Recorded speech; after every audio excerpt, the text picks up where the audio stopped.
qu'ils vont aller. Bon.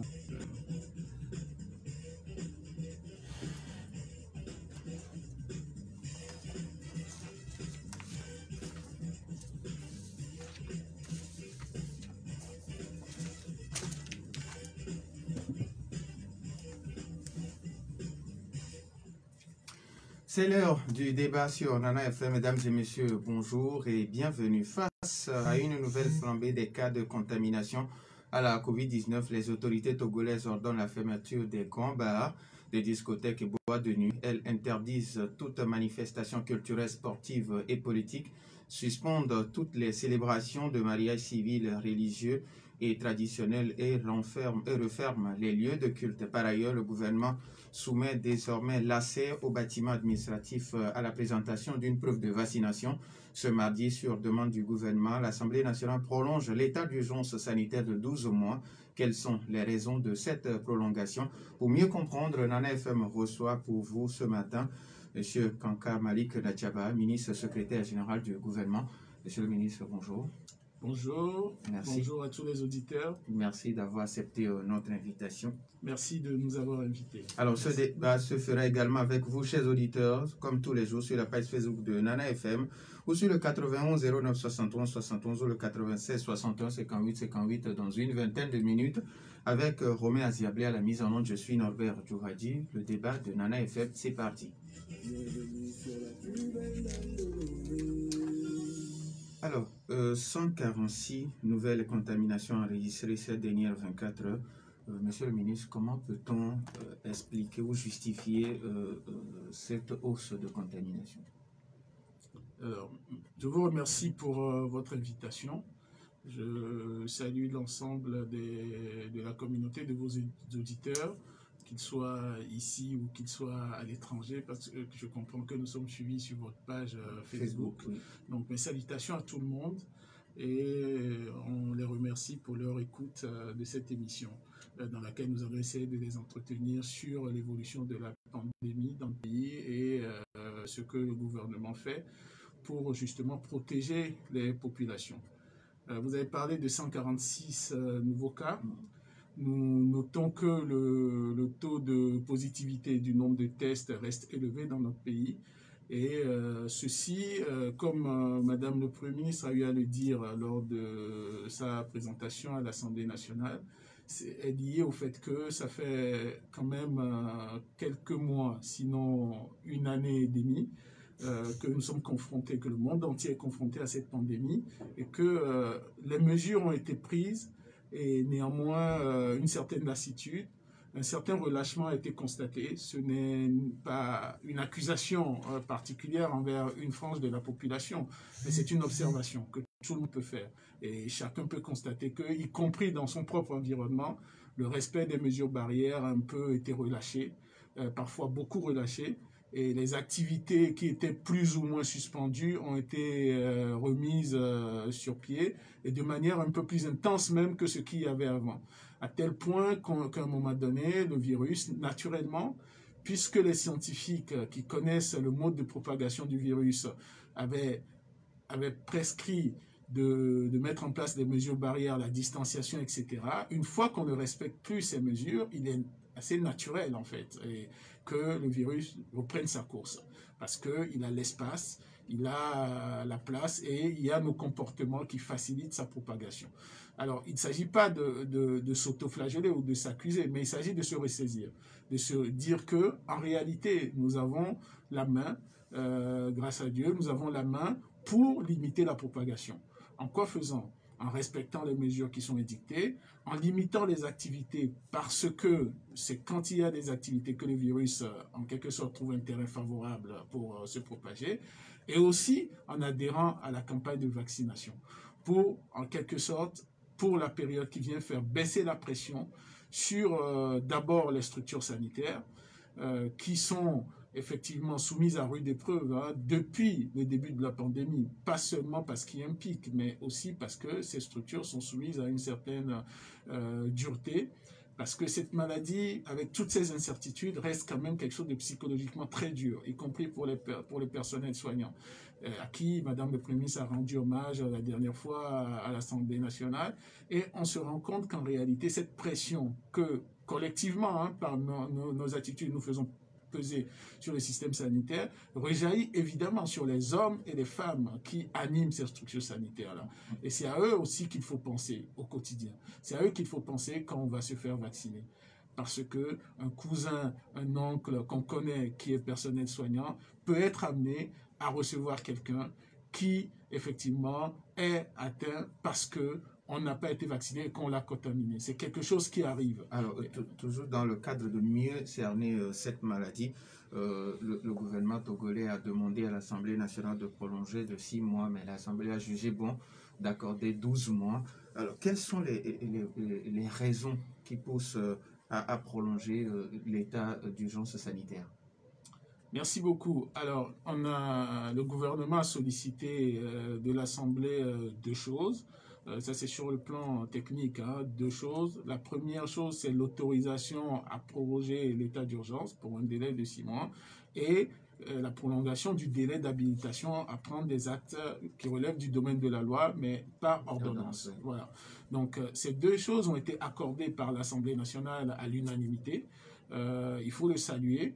Et je voudrais peut-être, avant de revenir à cette explication, dire que cela s'est fait à la suite d'un débat assez riche qui montre que les discussions que nous avons parfois entre nous sur l'évolution de cette maladie, sur les incertitudes qu'elle génère, se retrouvent partout.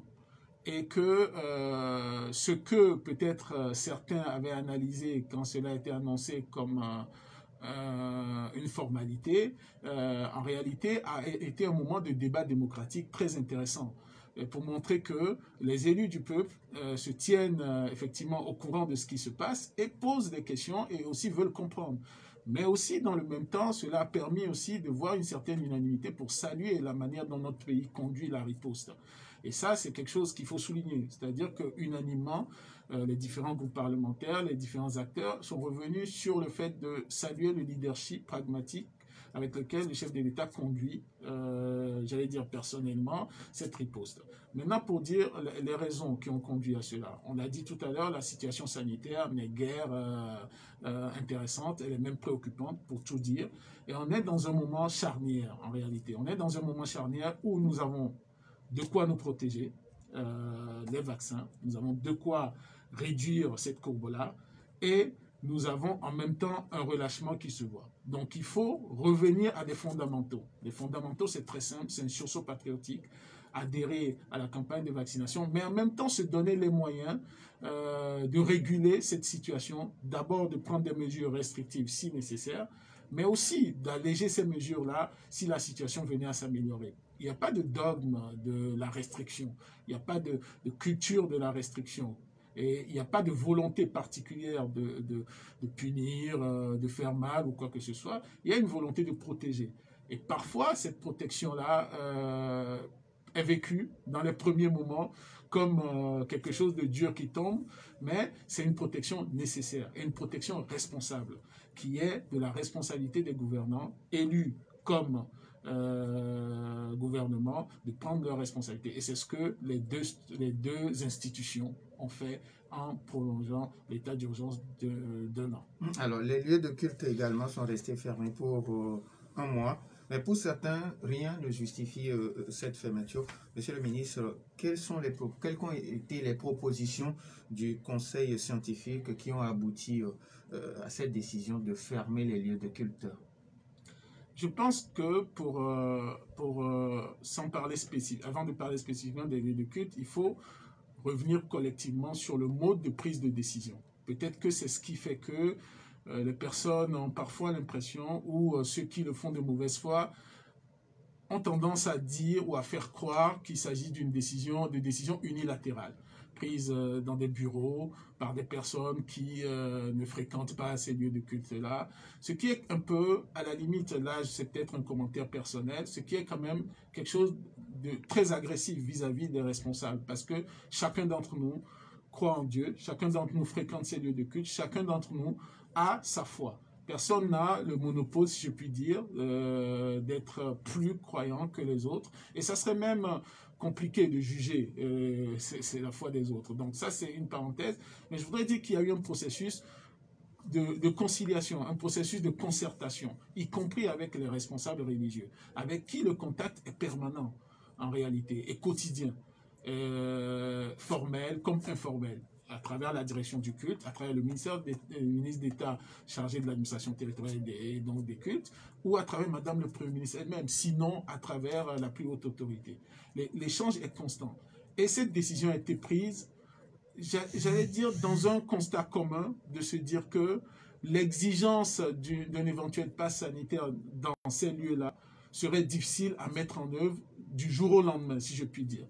Et donc, la décision a été prise de manière concertée, mais aussi il faut qu'on se dise que le mois de fermeture qui est là est un mois pour s'organiser, pour se préparer à réaliser les différents contrôles si jamais on devait voir la courbe un peu baisser et qu'on devait réouvrir.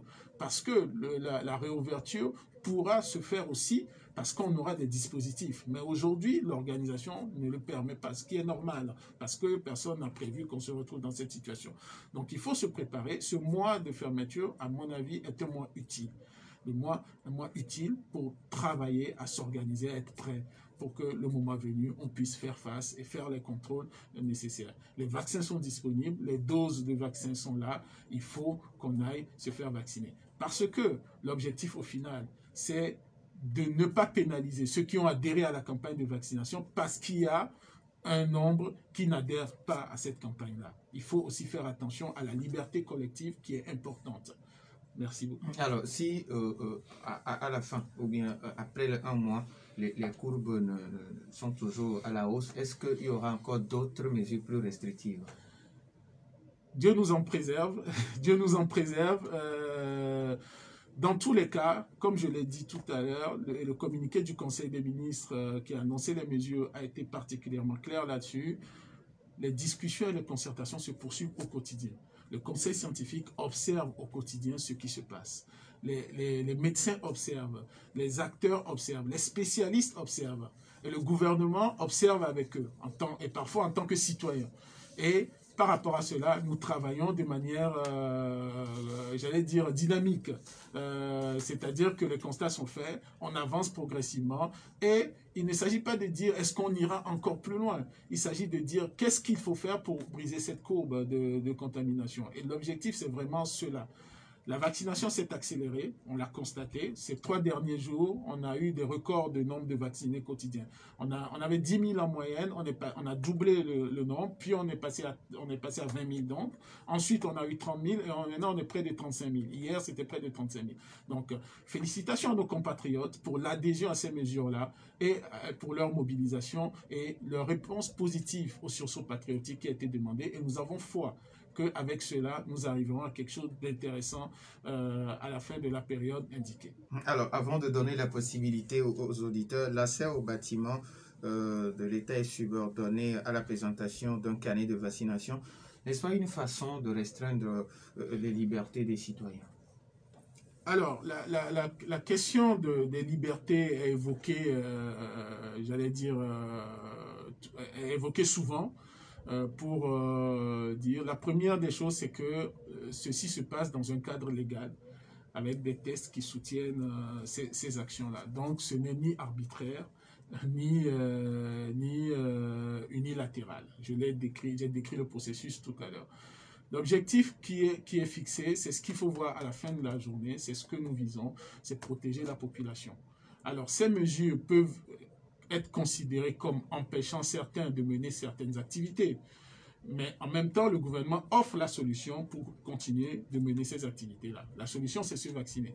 Et à cet égard, je voudrais dire que nous avons fait énormément d'efforts. Le Togo a fait énormément d'efforts pour se positionner, pour acquérir des vaccins.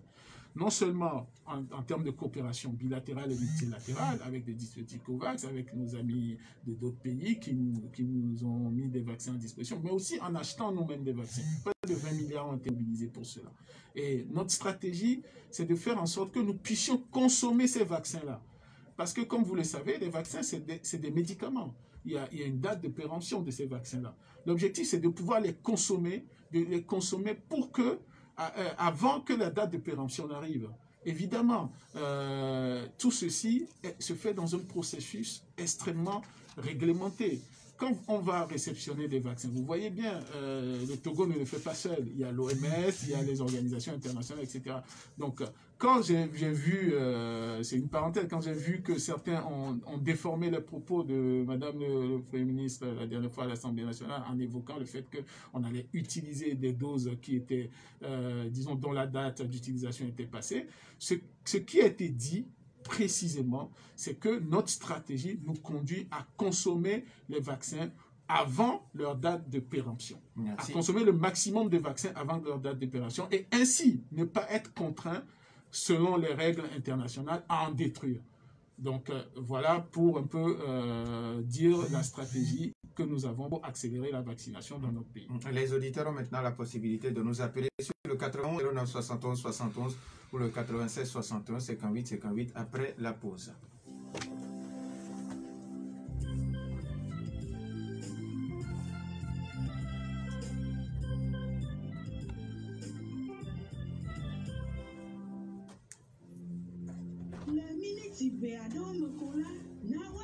Coronavirus pun abota nao. Anabe wonto kple wo amevevio miano dedie nono me.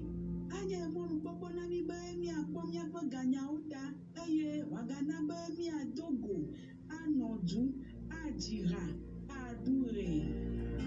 Azɔ ŋlɔ wo ŋkɔ na abɔta sisi ato étoile 844 dièse dzi. Ame million alafa si le xexea me godovɔ ne enya si vɔ ko la anya le si dede nɔnɔmɔnɔmɔ vivi na ye. Ne ebe yase nugɔme nyuie ku ɖe abɔtati keawo ŋuti la, yi ɖe ƒe si tsɔ ɖe gbɔwò alo nate agogo dɔwɔla si ɖutu na dɔa nyuie. Mina miawɔ ɖe coronavirus dɔa ƒe mɔxenuawo dzi. Retour dans les studios.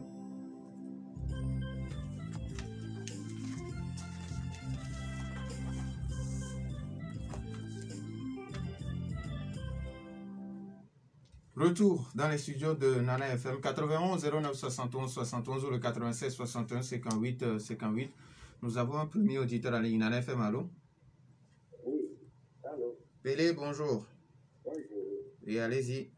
Oui, bonjour, monsieur le ministre. Bonjour, monsieur Pélé. Tout le monde peut critiquer le Togo, parce qu'il est toujours premier dans toutes les choses sur le plan international. Et en voir aujourd'hui, mais ce qui profite la population togolaise, c'est à l'intérieur. Il est bien vrai que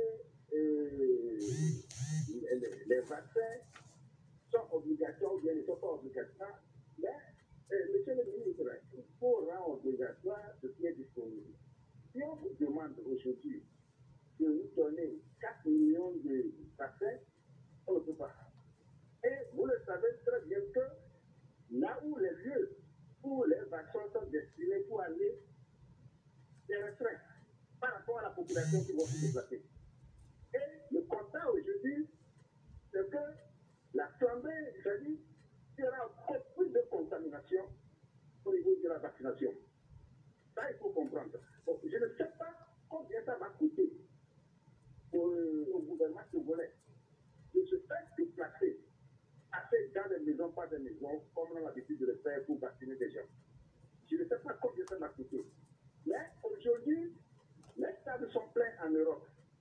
Nous avons les matchs de football internationaux, nationaux, autres là. Et ceux qui se sont vaccinés, donc, sont venus de leur carnet de vaccination pour aller au stade. Je pense que c'est une préoccupation majeure que le gouvernement doit tenir en compte. Merci Pélé. 91 09 71 71 ou le 96 61 58 58. Nous avons un autre auditeur en FM. Allô?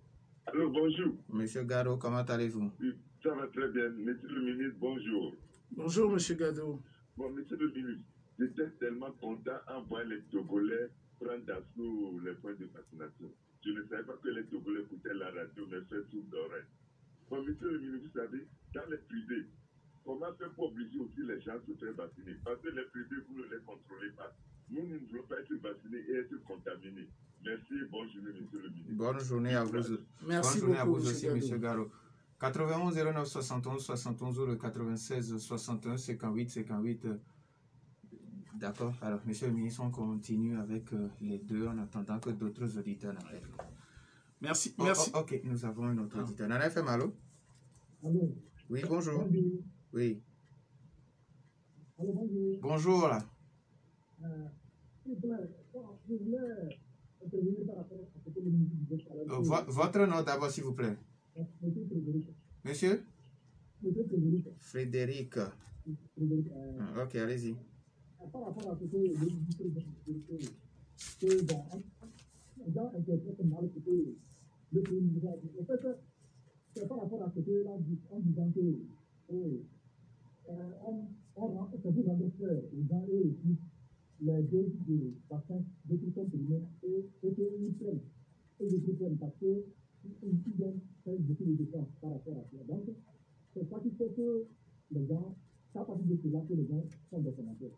Donc, c'est ça que les gens interprètent mal, mais par rapport à ce que là, de la part, ça fait un peu de structure. Donc, c'est ça qui fait que je suis Merci beaucoup, monsieur Frédéric. 91 09 71 71 ou le 96 61 58 58. Les auditeurs ont toujours la possibilité de nous appeler. Alors, monsieur le ministre, on continue avec monsieur Pelé qui il a toujours l'habitude de le marteler. Est-ce que le Togo a la possibilité de vacciner les populations porte à porte? Merci beaucoup, monsieur Pelé. Je le remercie pour la proposition. Alors, il y a des équipes de vaccination mobile qui se déplacent de quartier en quartier, pas encore de porte en porte, parce qu'il faut aussi comprendre qu'il faut une organisation quand même. Peut-être qu'on ne se rend pas compte, mais en fait, si je prends par exemple un flacon de vaccin, il faut, avant de l'ouvrir, en quelque sorte, si ça contient 10 doses, il faut que je sois techniquement convaincu que j'ai les 10 personnes. Parce que je ne peux pas le laisser ouvert pendant trop longtemps. C'est ce qui amène à perdre des doses de vaccin, par exemple. Parce que à l'air libre, c'est ouvert, on ne peut pas... Etc. Mais il faut, encore une fois, se dire que les propositions de nos compatriotes pour accélérer la campagne de vaccination sont de bonnes propositions. Et celle-là sera effectivement soumise aux équipes techniques. Et dans la mesure du possible, si c'est vraiment réalisable, cela pourrait être fait. Comme je l'ai dit, la stratégie est dynamique. Au quotidien, le gouvernement est à l'écoute. Les équipes techniques sont à l'écoute pour réaliser cette riposte. Le point qu'il faut noter, c'est quand même que nos pays africains, je pense, ont une expérience de la vaccination relativement plus ancienne que d'autres pays. Et la stratégie que nous avons se déploie relativement bien, y compris à l'intérieur. Il a parlé de l'intérieur du pays, je voudrais en dire un mot, y compris à l'intérieur. Et quand les doses arrivent, elles sont déployées automatiquement pour que les populations à l'intérieur puissent aussi se vacciner. Pour les 4 millions de doses, il n'y a pas d'inquiétude parce que la commande a été déjà faite. La livraison a déjà commencé. Donc, en cela, nous sommes convaincus que nous aurons les doses qu'il faut pour faire le nécessaire et couvrir et atteindre cette immunité collective que nous recherchons tant. Et je le remercie pour sa proposition. Alors, M. Gado qui demande à savoir est-ce que vous avez la possibilité de contrôler les privés pour que ceux qui se sont fait vacciner ne se fassent pas contaminer. Bien sûr, je le remercie pour sa question. Ce qui a été fait, c'est que chaque secteur a pour responsabilité, chaque responsable sectoriel, puisque les départements ministériels couvrent différents secteurs, a été instruit pour avoir des discussions et des échanges avec les acteurs qui sont sous sa responsabilité. Vous avez vu, quand il y a des situations, on a vu le ministre de la Culture échanger avec les responsables de bar, on a vu l'administration territoriale échanger avec les personnes qui sont dans les marchés, on a vu le ministre de l'Artisanat échanger avec les artistes. Ce n'est pas que les administrations qui sont concernées. Il y a des discussions pour savoir comment rendre stricte l'application de cette mesure. Et au final, l'idée, c'est de faire en sorte que chacun prenne ses responsabilités et que la question vaccinale soit prise à cœur, y compris dans les institutions qui ne relèvent pas strictement du domaine de l'État. Et comme nous l'avons écrit nous-mêmes sur les instructions de Madame le Premier ministre aux différents ministres, il faut s'assurer que dans les structures qui sont publiques ou privées, on puisse avoir un cadre d'application des mesures qui ont été édictées. Alors, avant de répondre à M. Frédéric par rapport au propos de Madame le Premier ministre, on va prendre encore un autre auditeur. En FM, allô? Allô? Oui, allô, bonjour. Bonjour. Votre nom, s'il vous plaît? Papa Sokbale. Est-ce que vous pouvez vous déplacer un tout petit peu parce qu'on a un peu de mal à vous suivre? Oui, allez-y. D'accord. Vous avez constaté que la Chine, par exemple, en espace de semaine a pu continuer fort. Allô? Allô? Il est parti. Est-ce que nous avons... Oui, nous avons notre auditeur. On a FM, allô? Allô, bonjour. Bonjour. Votre nom, s'il vous plaît? Joshua depuis Zanguera. Comment allez-vous? Oh, ça va. Maintenant, votre santé, ça va mieux? Non, je suis en forme. Bon, maintenant, j'ai un peu de... Dieu merci. Oui, allez-y. Bon, je salue les métiers. Je sais qu'il est aussi conseil du président. Donc, je profite en même temps pour dire des choses. Vraiment, hier, j'étais parti encore dans un centre avec ma femme. Nous sommes arrivés là-bas à 15 heures. Mais j'ai été surpris comme dit qu'ils ont fini. Bon. Mais la distance que j'ai parcourue, avant d'aller là-bas, on m'a dit que c'est fini là, c'est pas bon. Donc, je voulais savoir à quelle heure on dit la vaccination. Et là aussi, je suis plein aussi du problème de connexion. Il n'y a pas de connexion. Donc, je vais le dire ça. Et ensuite, qui n'a qu'à aussi considérer la ouverture des églises. Parce que je ne l'ai pas compris pour que nos dirigeants exécutent la volonté de Dieu. Donc, qui me connaît ça aussi. Merci beaucoup. Merci beaucoup à M. Yoshua. 91 09 71 71 ou le 96 61 58 58. Nan FM, allô? Bonjour. Bonjour. Oui, c'est Tommy. Commis, oui, allez-y. Monsieur le ministre, bonjour. Bonjour, Commis. S'il vous plaît, donnez-moi la base juridique qui nous permet en ce temps de rendre la vaccination obligatoire avec les communautés plus alimentaires. Deuxième préoccupation, avec l'état d'urgence, est-ce que vous avez pu analyser en pour et en contre le poids économique et social que subit la population, surtout dans les sphères informelles? Et quand vous donnez des décisions de fermeture, montrez-moi les accompagnements. Merci à Commis. Est-ce qu'on a un auditeur? On prend le dernier et d'accord. Donc, on bloque les appels. Monsieur le ministre, Oui. Monsieur Yoshua qui dit qu'il a parcouru. Papa Sokbale, je ne. Non, Frédéric. Ok, d'accord. Oui, ok. Allons-y avec le monsieur Frédéric. Oui. C'est bon. Oui, allez-y. Merci beaucoup. Merci, Monsieur Frédéric, pour votre question qui permet effectivement de revenir sur ce que j'ai dit. Et je ne vais pas, en quelque sorte, me lancer dans une explication de test de ce que Madame le Premier ministre a dit. Je pense qu'elle a été assez claire. Et si on est de bonne foi, si on a écouté clairement ce qu'elle a dit, on ne fait pas ce genre d'interprétation. Et je voudrais dire que cette lutte contre la pandémie est marquée par l'utilisation de fake news, le mixage de sons avec d'autres sons, on coupe des propos au milieu et puis on les diffuse et puis on les attribue à une personne. Il faut que ça cesse. Il faut que ça cesse parce qu'il y a la loi pour ça. Je voudrais le dire de manière très simple et le réitérer en disant que nous devons aussi faire attention à cette infodémie qui est l'art de divulguer des fausses informations sans avoir été à la source de l'information. Dans la réponse claire que Madame le Premier ministre a eu à faire, elle a été très précise. Nous devons avoir une stratégie qui nous permet de consommer les vaccins avant leur date de péremption. C'est aussi simple que cela. Donc maintenant, si certains s'organisent spécifiquement pour diffuser des fausses informations, je pense que ça serait compliqué de leur répondre au quotidien ou à longueur de journée parce que nous n'en finirons pas. Donc, s'il vous plaît, comme Madame le Premier ministre l'a dit, faisons en sorte qu'à la fin de la journée, notre population soit protégée parce qu'elle est vaccinée. Voilà ce que je peux dire par rapport à ça. Monsieur Joshua, Oui. Monsieur Joshua, il dit avoir parcouru une longue distance, mais tout à fait, déjà à 15 tout à fait. Je pense qu'il y a peut-être des questions d'ajustement organisationnel. On a vu la vague de personnes qui se sont adressées au centre de vaccination ces derniers temps, et donc les ajustements seront faits. Nous verrons peut-être après cette émission prendre les contacts et prendre attache de monsieur Joshua, d'autant que je comprends qu'il est un peu souffrant pour aussi... Le lundi, il a été prendre sa dose, donc le mardi, il avait des douleurs au niveau des articulations, donc c'est un peu ça. D'accord, des effets secondaires, voilà. Etc. Donc, nous pourrons prendre son attache pour voir quel est le centre le plus proche et surtout lui communiquer les horaires parce qu'il y a plusieurs centres. Les centres ont été effectivement communiqués, mais peut-être qu'il y a des questions d'ajustement organisationnel qu'il serait trop compliqué de détailler ici, mais on peut prendre son attache pour organiser cela. Et comme il a dit... il a parlé aussi d'ouverture des lieux de culte. C'est ce que j'allais dire. Comme il a dit sur l'ouverture des lieux de culte, je l'ai réitéré, personne ne le fait par plaisir.